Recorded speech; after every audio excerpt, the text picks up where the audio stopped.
Nolan Wells is seen getting into a heated verbal dispute before he went missing.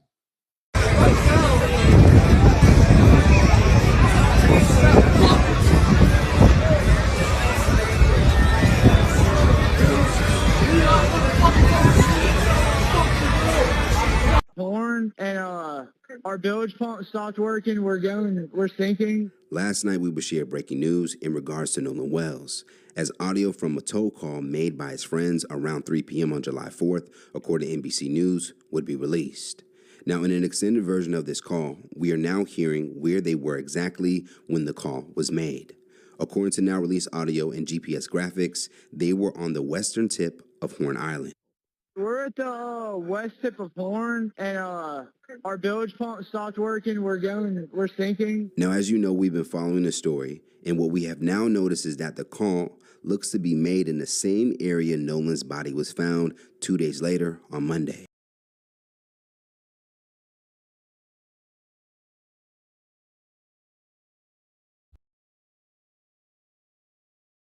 Around 8:45 a.m., Sheriff Ledbetter confirmed authorities received a call reporting a body found at the northwestern tip of Horn Island. The body was discovered by a U.S. Park Service ranger. Now, this clearly now gives us a better understanding that when the friends allegedly last seen Nolan at 3 p.m., they would make a call about the boat taking in water in needing of a tow. GPS data graphics would again also confirm they were located on the northwestern tip of the island. Now, at 4:31 p.m., they would eventually be towed for about 2.7 miles out before returning to normal operation and headed back to land. Now, after gathering all this information, it now seems for some that Nolan's incident, given that his body was found in the same area, had to have happened between the call at 3 p.m. when they stated to last seeing him and when they would be towed away at 4:31 p.m.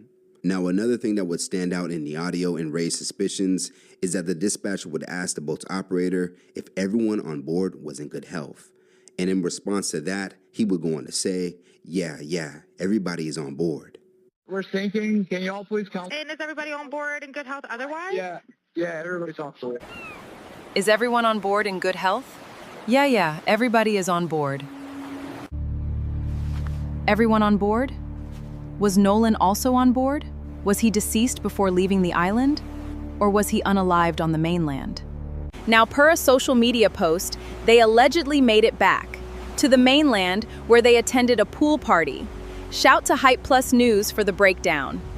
Now, what is hard to understand for some is if they waited for a tow to help them leave the island, why did they continue having no contact with Nolan, given that they were all friends and this towing incident seemed like an emergency? Also, according to the released GPS graphics, it does not appear that the boat was too far out for them to see or be near the shoreline. Again, this would happen as they reportedly had Nolan's phone on the boat, and that Nolan allegedly wanted to stay back to speak with a girl he just met.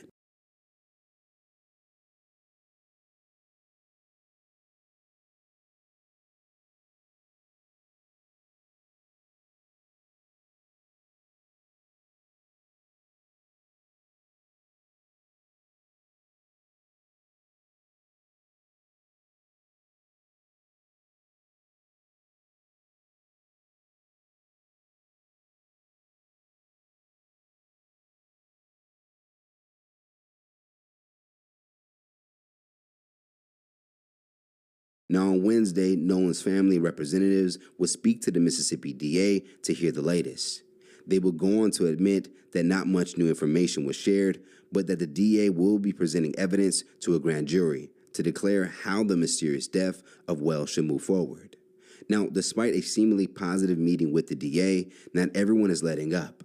Former Mississippi Judge Carlos Moore, who would go viral for sharing his reaction to the case, would return back to his Facebook and would issue a warning to anyone fully trusting the DA, Angel McIlrath.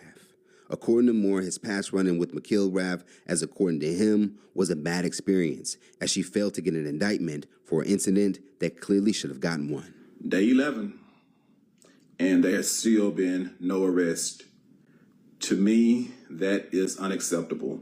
That is unacceptable, because we know on day 1, had there been 3 young black men to return to the mainland from an island, and one white young man left there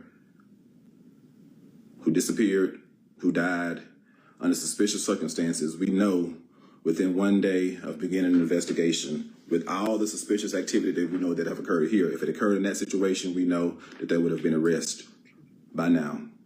So it's still unacceptable to me that no arrests at all have been made for any particular crime. And I've laid out a litany of potential crimes that members of law enforcement, if they were doing their jobs unbiasedly and thoroughly, could have made by now, but they refused to do so. The family has been calling for transparency all this time, so I don't know why you would keep them in the dark last week that you were doing an investigation when somebody who knows how it's done calls you out on Sunday night, early one Monday morning, you decide to tell everybody that you're doing an investigation.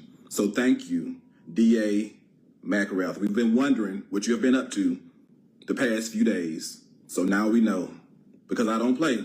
School had recess. I do not play. I don't even play the radio. Those folks know me. They know me well. And if I say it, I mean it.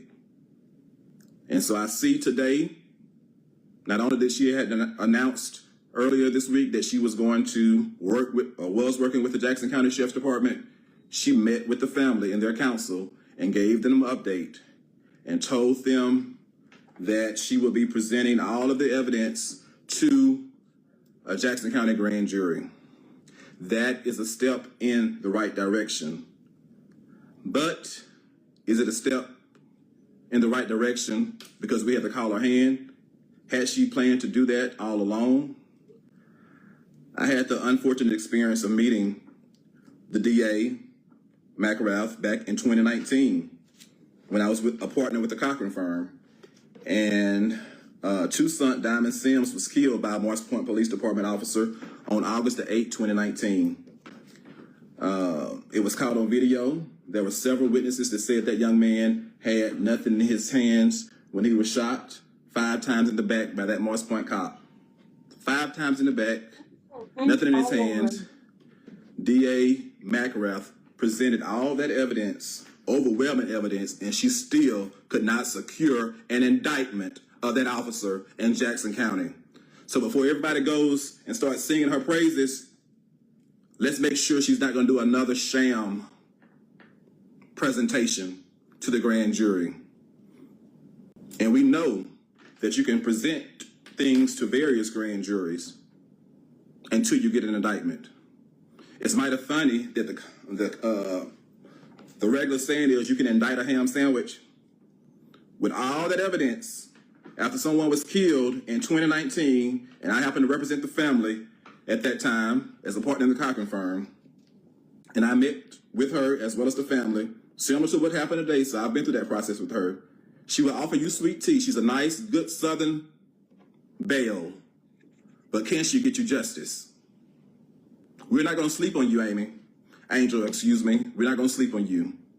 This time, we expect you to present the evidence in a manner like you present it in other situations, that you can secure an indictment or indictments. I do know you don't have to be indicted for anything to be arrested. All of this evidence is out there now. It should have been presented to a judge by now. Some of it for probable cause to make some arrest. Some of it to get the search warrants. I am not about any dilatory tactics. You're not going to punt the ball and put it on the grand jury. Certain folks need to be arrested now if there's so much evidence. Evidently, there's enough evidence for the FBI to now be involved.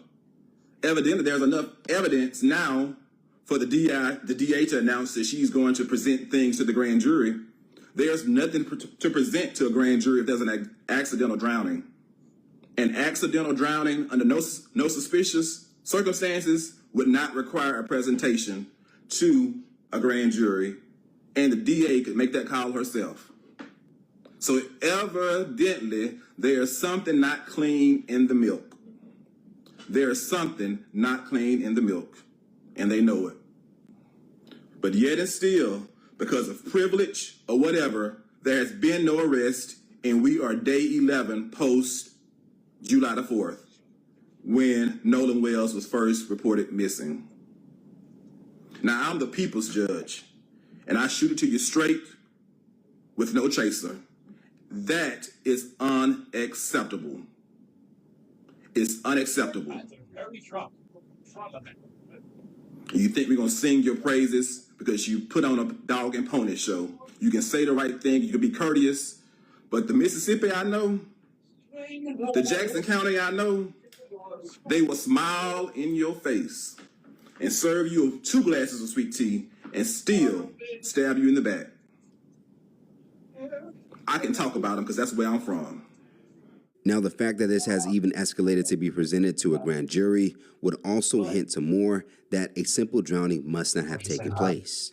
Let's talk about it more in the comments below. Now that we're identifying that the call to get towed matches the same location where Nolan's body was found 2 days later, is this a major break in the case? And does this change your theory as to what happened to Nolan that day? Reporting live from Hypers Club, Fright Plus News, I'm John Apple. There are significant new developments in the mysterious death of 18-year-old Nolan Wells that we want to talk about tonight. Now, Wells disappeared after boating with friends on July 4th weekend. Days later, his body was found in the water near Horn Island off Mississippi's Gulf Coast.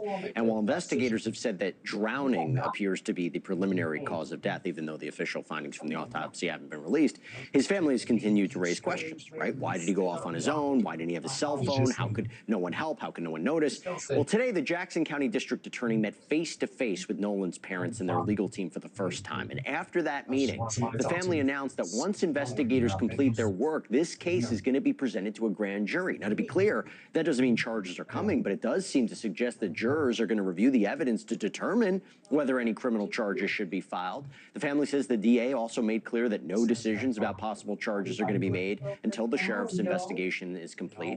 And there's also another major development, and this involves one of the most important pieces of evidence in this case, Nolan's cell phone. The phone was reportedly with Nolan's friends. The family says that they believe content may have been removed from the device before it was returned. Now the phone is going to apparently undergo a joint forensic examination with both law enforcement and the family's independent experts reviewing the device together. They hope it can provide critical answers about Nolan's final hours.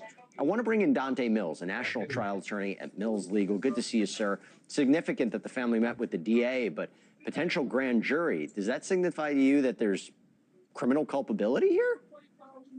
Jesse, not yet. Listen, this is every parent's worst nightmare. You have your child goes out with friends and everybody comes back except your child. So I understand the position they're taking where they want answers. They want to know why this tragic situation happened, and they're willing to do anything to get those answers. And I think rightfully so. Any parent will feel the same way. But let's not jump to conclusions here. We also can't look at what the family is saying and kind of take that as law, because they're going to hear investigators talk the way they kind of want to ingest the information. So the investigators are saying, they're saying, listen, we're doing an investigation. We plan on moving forward. However, the evidence shows, the family can come out of that thinking, well, there has to be something there. So clearly they're going to have something to present to the grand jury, but that's not really the case. And to be clear, it does not necessarily have to be, or would be a homicide charge. There could be other crimes associated with this investigation, even if somebody misled law enforcement, which I'm not saying happened, but you could present anything to a grand jury, right? Absolutely. And we don't have to be talking about murder or homicide. This could be an accidental death where there was evidence tampering, right? Where they tampered with the evidence, maybe deleted something from the cell phone that just seemed weird or odd, or put somebody else in a bad light. So they did that so they wouldn't look bad, even though it had nothing to do with the death itself. I got to say, I'm a little confused by the cell phone. I've seen reports that the family hadn't initially handed over to law enforcement, and now it's going to be this joint examination both by the family's experts and law enforcement's experts and investigators. How does that work exactly? Have you ever heard of that before?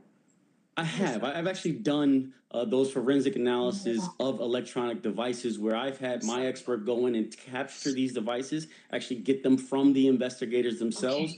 It's a little different than when you're talking about blood samples or something like that, when you're passing it around and you don't want to do that because it could be, contaminated. With electronic evidence, those things are going to be consistent. It's going to show when a text message was sent, what was included in that text message. There's going to be time blocks and things like that that are really difficult to change and almost impossible to change. So I've had situations where I've done investigations at the same time as the federal or state investigators to try and get that data off of phones, laptops, computers, other things like that. It's different than what you normally think of like passing around blood samples or bullet, fragments or something, or fingerprints can be transferred or something like that. Two things. One, there's also been a lot of talk about why he didn't have his phone, right? There's some conversation, well, if he went into the water, it'd be not uncommon for him to leave his phone behind, but then if he had gone off to talk with some girl, wouldn't he have his phone? Separate conversation. If it was in the if the phone was in the family's possession or in, Ben Crump's possession for this period of time, does the evidence have to be excluded? Is it not contaminated in some way? It doesn't, and that's just what we were just talking about. So I mean, some things are concrete, like that electronic data information of innocent or received, or if it was deleted. If, say, for example, the family got it and someone's saying, well, the evidence is bad because the family could have added that, there's going to be an electronic footprint of when that text was sent. So if it wasn't sent before the death, then obviously it wouldn't be included in any investigation involving the death. That's a little different when you talk about how high stakes those electronic data is, and how actually it shows you how beneficial it is to have that, because that's concrete. Look, the family needs answers. That's the bottom line. I know they're planning an independent autopsy. I know we're still waiting for the official autopsy from the state. So let's see what happens next. Dante Mills, good to see you, my friend. Thank you. Always. Thank you. As well as their attorney, Ben Crump. And before we get started, first off, I want to thank you for being here under these circumstances. I know how extremely tough it must be. And we can express how sorry we are for you and your family. And first question, how are you two holding up? Taking it second by second. Day by day. Second by second and day by day, which we all can understand. And I just want to ask you, the friends that Nolan traveled to Horn Island with, they say that he stayed behind voluntarily. Why would he stay behind? That we cannot answer. I can't fathom why he would. I don't know why he would. We always taught him to, if you go with a group, you stay with a group. Mm-hmm. Even when he was in college, he would say, Dad, well, we're going to ride down to a party or something in another city. Now, so I was out telling him, look, if you go with 5, you come back with 5. Do not separate from the group. Because I always said safety is in numbers. Mm-hmm. And he always said, yes, sir. So he knew to stay with his group. So why would he split from his group? I don't know. So that would have been unusual for him to split from the group. Yeah. And you said he would always check in with you. Did he check in with you that day? So that day, no, I don't. But of course, too, they were on the boat. And usually when he is out there, which it's not uncommon, he's, I think, since last year, he's been going there occasionally with his friends. And so it would always just be like, hey, Mom, I'm back, type of thing. But this time there was no call or text from him. It was from his friend. And then, too, really didn't worry a lot about it because, it was his last weekend to have fun. Yeah. Because that Monday, he had to report to school, and we was preparing to take him back for camp to prepare for the season. So, we're going to see. He wanted to have his last little hurrah before he locked down and get ready for the season. Because, like I said, the entire summer, he's training. He got more serious. He started to understand what I was trying to tell him about football, not just being fun, but as you get farther in it, it becomes a business. If you want to excel, and you have to understand, and you have to understand both at the same time. And we know, Ben, that you said that you're going to do an independent investigation. Yes. And you say you have Nolan's cell phone and messages were deleted. How could you tell messages were deleted? Well, his parents got the phone back, and that's something that's important, Michael, because they tracked this phone on Life 360. So Life 360, but when I received the phone call from Warren, I immediately called my friend Toshima, and I said, hey, have you guys seen Nolan? Because her two sons, Jalen and Javon, like they grew up together. They played City League sports together. When they got into school, they played sports together. And so she was like, hey, like, okay, the boys were pulling up the location from Snapchat. So the Snapchat location looks completely different than the Life 360 location. So when I pulled up Life 360, it was different. It was showing everywhere the phone had been. Like it had, I was like, well, it's showing that he's back on land. Like I'm not, he's like, but no, he didn't come back with us. Well, how were you able to get the phone? So we tracked it, and my friend Tashima went and picked it up. It wasn't like they said we got his phone, they tracked it. And that highlights all these contradictions, Michael. The fact that they said Nolan was talking to a young woman and she said that he said, I'm going back to get on the boat with the boys. The boys said that he said he was going to stay with her. And so that's an obvious contradiction. And then this video of this, you can hear an argument going where Nolan is saying, give me my freaking phone. What are you freaking doing? And so then his phone ends up missing. I don't know any teenagers, Michael Strahan, who says, if you believe their story, I'm going to stay behind and I'm going to leave my phone. I mean, no young person leaves their cell phone. And so then there's so many things their parents were telling us about, even why didn't his body wash up with the tide on Sunday? Why would it come on Monday? It's not adding up. And that is the problem when you think about the history of Mississippi. Yeah, so there's so many questions that need to be answered. And is there anything you'd like people to know about Nolan? What would you like them to know about your son?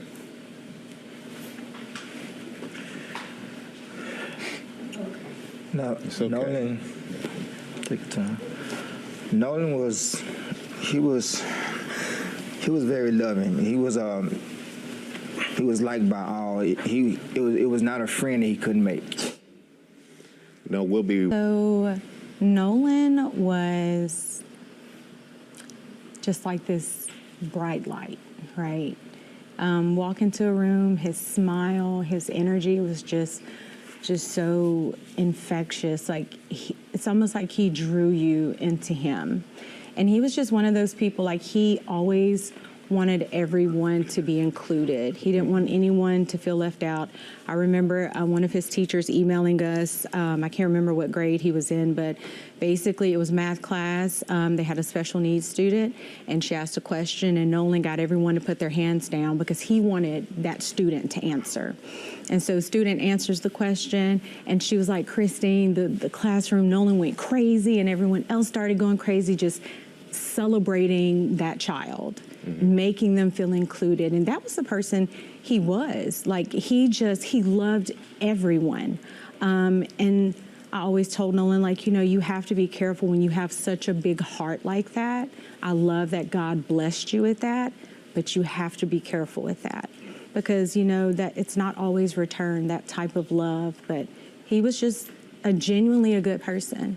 Like, I always say, all the best parts of me are with him. And Dad, anything else you want to add?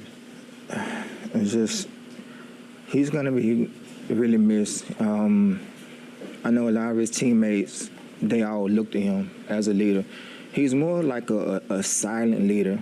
Not real big on words, more action, which is kind of like I was. I really wasn't real big on talking. I really wanted to show you, and you follow me, and people follow him. And it just gravitated. He put in the work, he worked hard, and he knew he was focused on what he wanted. And he wanted to make life better for, his family. He wanted to have his own family. He used to say, Dad, I want to do this, I want to do this, I want to do this. I said, well, son, you got to take it one step at a time. Slow down, let's go, let's walk this thing out. Let's train, let's sign our deals, let's make these teams, make these camps, put the work in, and everything else will work out. Even his baby brother, their bond got even stronger because now I have a big brother he's finna do something, so now I want to outdo that. So his focus and his confidence has got even better. So I was looking forward to both of them having outstanding years. Seasons, It seemed like he inspired in the home and he inspired Absolutely. outside of the home. And Attorney Crump, where do we go from here? What's next? Well, the deleted messages that Christina was going to briefly touch on, we want to get the phone and figure that out. Backtrack on that.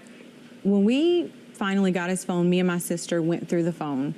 We went in his Snapchat. He had 2 accounts, absolutely nothing. It wasn't even 24 hours, which is how long videos and pictures stay in Snapchat. And I was just like, that can't be. Like, I've seen Nolan whenever he snaps. Like, when he goes and he's having fun, like, he does videos. Like, there was absolutely nothing. No saved videos. And even my sister was like, yeah, that's suspicious, Michael, you know. We're having an independent autopsy done at the behest of his family. Colin Kaepernick helped pay for the independent autopsy. We flew his body up from Mississippi to D.C. because they wanted an autopsy done by a person with no interaction with the Mississippi law enforcement, because there's an issue of trust here that is really important. And the fact that they keep trying to say, well, suggesting it was a drowning, but nobody out there reported him drowning, it's not adding up, Michael Strahan. It is not adding up. And honestly, we are doing this because at the end of the day, I would hope any parent would fight for their kids to find out if anything happened, what did happen. So we just want honesty and transparency. We want a thorough investigation. We want that same respect that would be given to anybody else, and that's it. We just want answers. Well, we really appreciate all of you being here. We hope you get the answers that you deserve to have, and we hope you get the closure that you need. Thank you all for being here. Thank you so much. Thank you, Mike. I would like to send my condolences and prayers to the Wansley family. There are so many unanswered questions and inconsistencies in the stories that were given. First off, a teenager nor a college student will leave their phone behind. They snap, tweet, and stream their whole lives. So why was Nolan's phone with his friends? Why not notify his parents that he stayed? Why hesitate to give up Nolan's keys and phone? His next of kin arrived to retrieve them. Life 360 picks up every pinpoint. It keeps up with loved ones.